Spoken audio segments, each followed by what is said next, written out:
오늘 하나님의 말씀은 요한복음의 말씀입니다. 요한복음 12장 3절의 말씀인데요. 우리 다 같이 요한복음 12장 3절의 말씀을 한 목소리로 봉독하겠습니다. 마리아는 지극히 비싼 향유 곧 순전한 나드 한 근을 가져다가 예수의 발에 붓고 자기 머리털로 그의 발을 닦으니 향유 냄새가 집에 가득하더라. 아멘. 오늘 말씀은 요한복음 12장의 말씀인데요. 특별히 오늘 말씀의 제목은 주님께 기억되라 라는 말씀의 제목으로 은혜를 나누려고 합니다.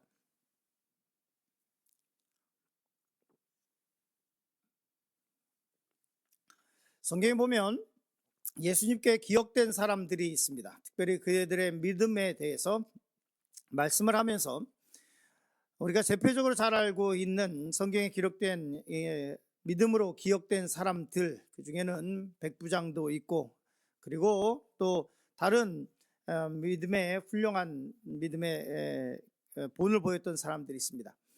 대부분의 사람들은 예수님께서 이 믿음을 칭찬한 사람들의 대부분은 이방인들이었습니다. 그런데 유대인 가운데 칭찬받은 사람이 있죠. 오늘 말씀에 보면 이 여인의 믿음에 대해서 칭찬한 것은 아니지만 이 여인의 행한 행위에 대해서 주님께서 이 여인이 한 모든 일들은, 이 행한 일들은 복음이 증거되는 땅 끝까지, 복음이 증거되는 어디에서든지 이 여인의 이야기가 기억되리라고 말씀하신 그 내용입니다. 첫 번째, 이렇게 주님을 섬겨보라는 말씀을 나누려고 합니다. 요한복음 12장 2절 말씀, 우리 한 절의 말씀을 같이 읽었으면 좋겠습니다. 같이 읽겠습니다. 거기서 예수를 위하여 잔치할세 마르다는 일을 하고 나사로는 예수와 함께 앉은 자 중에 있더라. 이렇게 말씀하고 있습니다. 이 말씀은 예수님께서 최후의 만찬을 하시고 이제 십자가를 지시러 가시기 전에 요한복음의 13장부터 최후의 만찬 다락방 강화가 시작되고, 다락방 강화는 요한복음 13장부터 17장까지 이 최후의 만찬 자리에서 일어났던 일들을 요한복음에서는 무려 5장에 해당하는 분량으로 이때의 일들을 기록하고 있습니다. 요한복음 13장이 최후의 만찬 다락방 강화의 시작이니까 12장이면 이제 그 전쯤으로 생각할 수 있습니다. 여기 보면 이렇게 기록하고 있습니다. 거기서 예수를 위하여 잔치를 할세라고 말씀하고 있는데요. 마리아와 마르다, 베다니 벳박에 이 지역에 예수님께서 가시면 항상 마리아의 집, 마르다의 집, 나사로의 집에서 머무르셨습니다. 그러면 이 마르다와 마리아, 이 나사로는 예수님이 오시면 항상 분주했고 그리고 잔치를 베풀었습니다. 성경에 보면 이런 기록을 보면 아마도 마리아와 마르다, 나사로의 집안이 괜찮았던 것 같습니다. 왜냐하면 예수님뿐만 아니라 굉장히 많은 사람들이 올 때 그 사람들을 대접하고 그랬던 일들을 종종 보게 됩니다. 오늘 말씀 보면 이렇게 기록되어 있죠. 마르다는 일을 하고 이렇게 되어 있습니다. 우리는 항상 마리아와 마르다를 비교할 때 이 마르다의 대표적인 것은 뭐냐면 일, 봉사하는 일에 더욱더 많은 것을 치중하고 있는 사람이고, 마리아는 그거보다는 예수님의 말씀을 듣는 것을 더 원했던 사람처럼 보입니다. 두 사람을 비교할 때 어떨 때는 마리아의 신앙, 믿음이 더 좋은 것처럼 보이지만 제가 볼 때는 그렇지는 않은 것 같습니다. 교회는 마리아의 신앙을 가진 사람이 필요하고 마르다의 신앙이 필요한 사람이 있습니다. 우리는 교회는 마리아와 마르다가 다 필요해요. 그런데 어떨 때는 마르다가 하는 게 좀 underestimate 되는 경향이 있는 것 같습니다. 그런데 오늘 보면 마르다가 아주 열심히 예수님께서 오셨으니까 잔치할세 마르다는 일을 하고 이렇게 되어 있습니다. 이 일을 한다라고 하는 말이 뭐냐면 헬라어에서 디에코베이라고 하는 것인데 여기서 디아코노스라고 하는 단어인데 이 단어에서 뭐가 나왔냐면 디컨, 집사라고 하는 단어가 나왔습니다. 그러니까 마르다가 하는 일이 가벼운 게 아니었습니다. 이 여인의 하는 것, 이 단어가 나중에는 이 디컨, 집사님이라고 하는 단어로 사용되게 되죠. 마르다가 열심히 이 예수님과 예수님의 일행들을 접대하고 있었습니다. 그리고 나사로가 예수와 함께 앉은 자 중에 있었더라 라고 말씀을 하고 있습니다.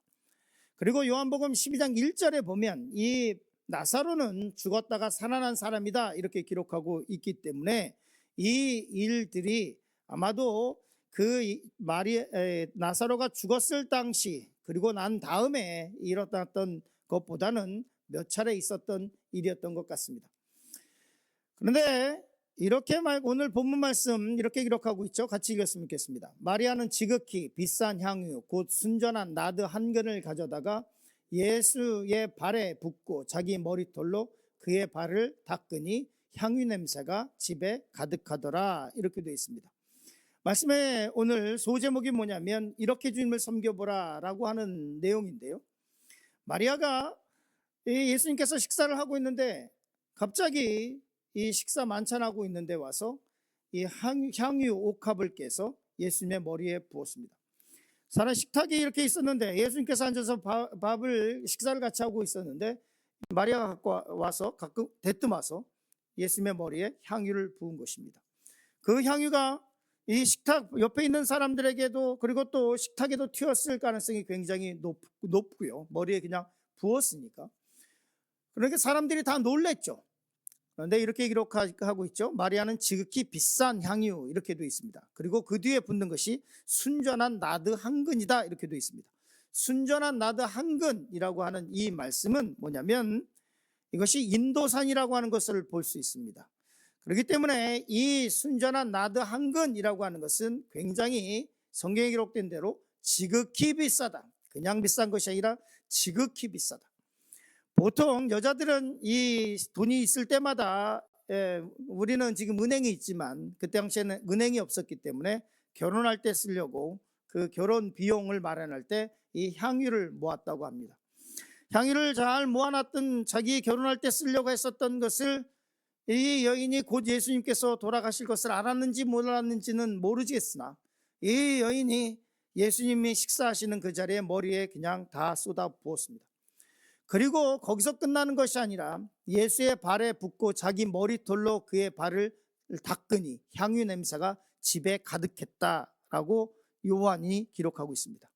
요한은 요한복음을 기록할 때 이 모습을 그 자리에 있었던 사람으로서 그 집에 향유가 가득했었고 그 집에 어떤 일이 벌어졌는지를 생생하게 기록하고 있습니다. 이 마리아가 그의 머리카락으로 예수님의 발을 닦이고 있었습니다. 우리가 세족식을 하다 보면 장난처럼 처음에는 시작할 수 있고 삐죽삐죽 될 수도 있는데요. 그러나 한 사람 한 사람씩 이 발을 닦여 가다 보면 어느샌가 우리의 마음이 뭉클해지고 눈물이 뚝뚝 떨어지는 경우가 있습니다. 사람의 발을 닦인다고 하는 것, 그리고 어떨 때는 우리의 삶 가운데 가장 더러울 수도 있고 무좀도 있을 수도 있고 그 안에 냄새가 날 수도 있고 그 사람의 발을 닦는다는 거 하는 것은 낮아짐의 아주 대표적인 것입니다. 그런데 중동의 문화적인 것을 이해한다면 중동의 여자들은 머리를 굉장히 소중하게 생각하고 있습니다. 지금도 그렇기 때문에 바깥에 나갈 때는 머리를 보이지 않으려고 수건을 쓴다든지 그렇게 하죠. 그걸 히잡이라고 하는데, 그런데 이 마리아는 자기의 머리털로 예수님의 발을 닦기 시작했습니다. 우리는 어떻게 예수님을 섬기고 있나요? 우리는 어떻게 예수님께 나아가고 있나요? 이 마리아의 이 행위가 예수님께는 굉장히 큰 것이었던 것 같습니다. 이런 여인의 헌신은 구약에서도 볼 수 있습니다. 출애굽기 38장 8절 말씀 우리 같이 읽을까요? 그가 노스로 물두멍을 만들고 그 받침도 노스로 하였으니 곧 회막문에서 수종드는 여인들의 거울로 만들었더라. 우리가 잘 아는 회막에 이렇게 들어가면, 처음에 회막문으로 들어가면 거기에 앞에 있는 것이 번제단입니다. 거기서 죄를 다 쏟아부어서 거기서 다 죄의 회개함을 받고, 그리고 영적인 의미로 그 다음에 가면 물두멍이 있습니다. 그 물두멍에서 손을 씻고, 제사장이 손을 씻고 하는 행위는 세상에서의 나의 때 묻은 것을 씻고 세상을 버리고 하는 세상과의 결별을 얘기하는 것이고, 그 행위를 하는 제사장들이 제사를 지을 때 양을 잡고 했었던 피 흘렸던 그 손들을 씻는 성소로 들어가기 바로 전에 있었던 이 물두멍, 그 물두멍은 노스로 만들어졌는데 그 노스는 뭘로 만들었냐면 회막문에서 수종드는 여인들의 거울로 만들었더라. 그 당시에 여인들이 갖고 있을 수 있는 거의 유일한 하나가 있는데 그것은 거울입니다. 우리가 이것을 문화적으로 이해한다면 그 당시에는 한 남자가 4명의 여자를 공식적으로 데리고 있을 수 있었습니다. 4명의 여자를 공식적으로 아내로 삼을 수 있었습니다. 이 거울이라고 하는 것은 이 3명의 다른 아내와 같이, 여자와 같이 한 남자를 바라봐야 하는 그 여인이 자기를 치장할 수 있는, 자기가 사랑하는 남자에게 자기를 잘 보이게 할 수 있는 유일한 것, 그것이 거울입니다. 그런데 이 물두멍은 뭘로 만들었냐면 이 여인들의 거울로 만들어졌다라고 말씀을 하고 있습니다. 여인들의 헌신은 지금도 교회에서 남자들이 쫓아올 수 없죠. 역대하 3장 31장 21절 말씀 이렇게 말씀하고 있습니다. 같이 읽겠습니다. 그가 행하는 모든 일 곧 하나님의 전에 수종드는 일에나 율법에나 계명에나 그의 하나님을 찾고 한 마음으로 행하여 형통하였더라. 여기서 그라고 하는 것은 히스기야 왕을 얘기하는데요. 이 히스기야 왕이 하나님을 섬길 때 전심을 다해서 율법이나 계명이나 그의 하나님을 찾고 한 마음으로 행했더니 그가 어떻게 됐냐면 형통했다라고 말씀을 하고 있습니다. 하나님을 열심히 섬겨보십시오. 그러면 형통하지 않겠습니까? 하나님을 열심을 다해서 섬겨보십시오. 그러면 내 당대에는 나는 비록 좀 못 배웠고 내 당대에는 비록 나는 큰 재산을 이루지도 못했고 내 당대에는 인생이 그렇게 빛나지는 않을지라도 우리 자녀들에게는 내 자녀들에게는 하나님께서 복을 주지 않겠어요? 내가 하나님을 열심히 섬기면 그러다 보면 하나님께서 기억해 주시지 않겠어요?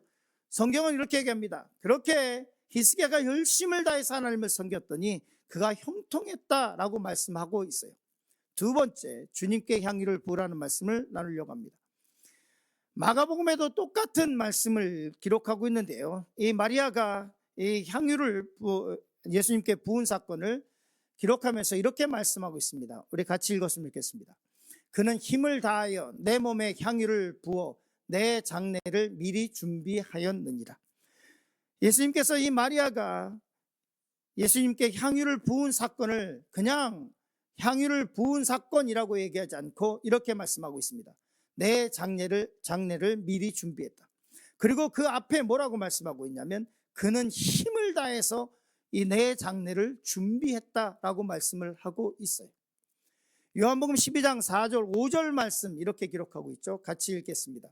제자 중 하나로서 예수를 잡아 줄 가룟 유다가 말하되 이 향유를 어찌하여 300데나리온에 팔아 가난한 자들에게 주지 아니하였느냐 하니, 이 여인은 힘을 다해서, 이 마리아는 힘을 다해서 예수님의 장례를 준비를 했는데 옆에 있었던 가룟 유다가 이런 얘기를 합니다.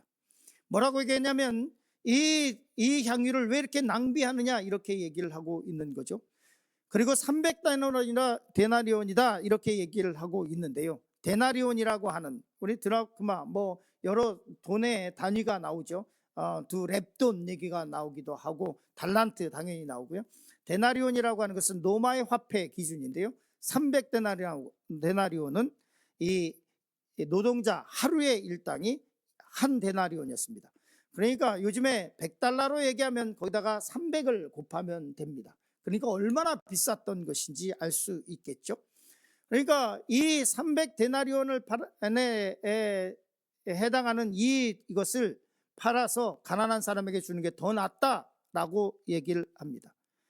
이 가룟 유다의 말에는 예수님이 없습니다.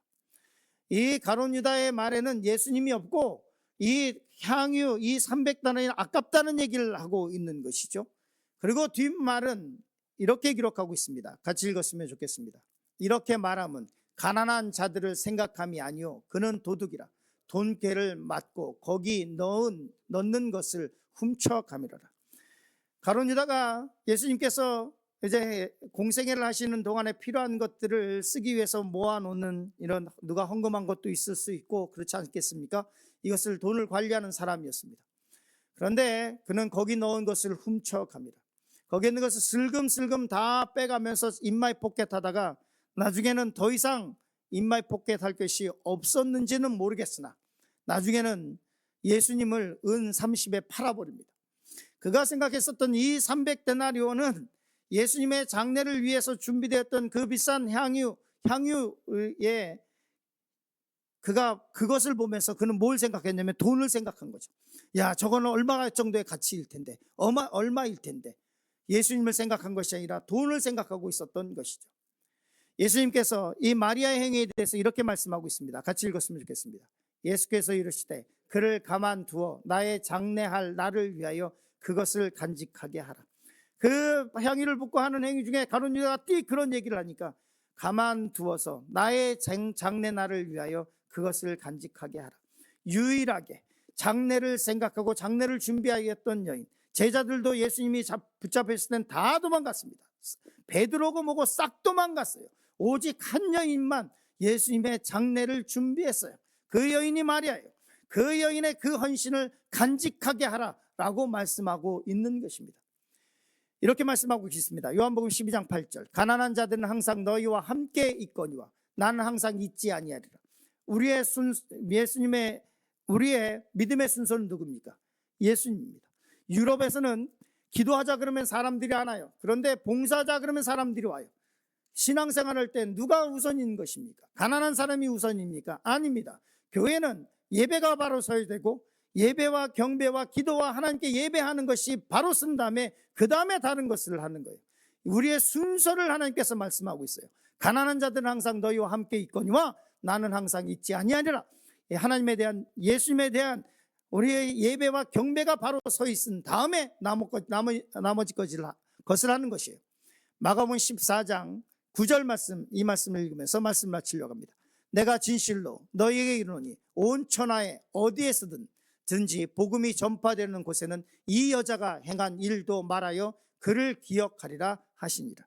마리아처럼 한번 섬겨보십시오. 얼마나 예수님께서 기뻤든지 이렇게 말씀합니다. 천하에 복음이 들어가는 그 어느 곳에서도 이 여자가 행한 일이 말하여질 것이다. 이 여인이 행한 일들이 기억될 것이다 라고 말씀을 하고 있습니다. 우리도 신앙생활을, 저는 태어나기 전부터 모태신앙으로 수십 년 동안 믿음 생활하고 있는데 주님께 기억된 바 돼야 되지 않겠습니까? 10년, 20년, 30년, 40년, 50년 신앙생활하면서 주님께 기억되는 신앙을 가지고, 주님께 기억되는 믿음을 가지고, 그리고 주님 앞으로 나가야 되지 않겠습니까? 오늘 이 말씀을 묵상하시며 이 마리아 헌신을 생각하며 나는 어떻게 신앙생활을 하고 있는지를 되돌아보시는 하루가 되기를 간절히 축원합니다.